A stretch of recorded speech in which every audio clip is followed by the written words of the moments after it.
Hello buddies, assalamu alaikum. This is Hassan. Welcome to my channel Road Trooper BD and welcome to my new short video. So last short ভিডিওতে আমি আপনাদের সাথে share করছি যে আমার ফোনটা হাতছাড়া করা লাগছে কোনো একটা কারণে। সো আজকে আমি আপনাদেরকে বলবো কেন আমার মোবাইলটা হাতছাড়া করা লাগলো।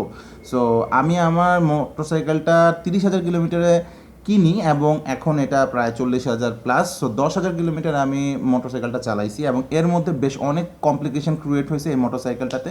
বিশেষ করে এটার গিয়ার প্রিমিয়ামটা কোনো কারণে বেয়ারিংটা ভেঙে যাওয়ার কারণে গিয়ার প্রিমিয়ামগুলো নষ্ট হয়ে যায় এবং এইটার কাজ করানোর জন্য আমি দিয়েছিলাম লিফানের সার্ভিস সেন্টারে সানার পার। সো ওইখানে গাড়ি দিয়ে আসার পরে ওইখান থেকে আমাকে বেশ বিশাল একটা অঙ্কের চার্জ ধরানো হয়েছে। সো ওই টাকাটা ম্যানেজ করার জন্য আমি আমার হাতের যে এই ডিভাইসটা ইনস্ট্যান্টলি আসলে অতগুলো টাকা ম্যানেজ করা পসিবল ছিল না আমার পক্ষে, যার কারণে আমি ফোনটা সেল করে দিই।